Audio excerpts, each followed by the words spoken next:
What is a secret which you would not tell anybody in real life? I was an orphan. I don't remember ever enjoying my childhood, except sometimes playing cricket with other boys of my age in my village. I came from a small village just outside of Lahore, Pakistan. I was told that my parents had an accident when I was 4 years old. My childhood memory starts from my uncle's home. I can't remember my parents. When I was 7 years old, my uncle had enough of me and sent me to Lahore to work. He dropped me off to his friend who owned a tea shop in a busy market. I didn't want to work. I wanted to play and study. I loved to go to school, which now I couldn't.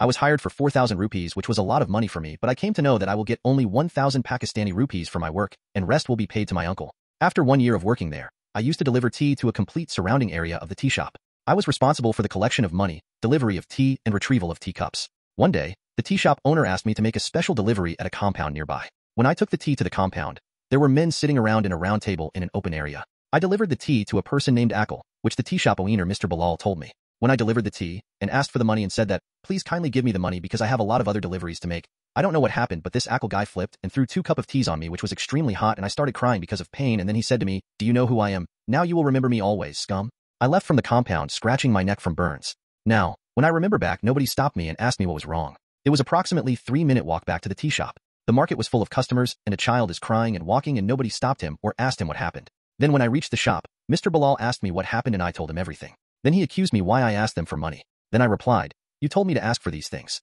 Then he said, forget about it. You don't ask those guys for money. Here, keep this 50 rupees and buy toothpaste for yourself to put on the burnt area. Also, Mr. Bilal was a bad guy who used to beat me and slap me around just because I was late or because somebody didn't pay me. From that day, I knew life was not fair. When I was 12 years old, I ran away from the tea shop and started living on the streets. I knew from my time in the shop to keep distance from people who were living on the street. I used to eat from a shrine known as Data Darbar in Lahore.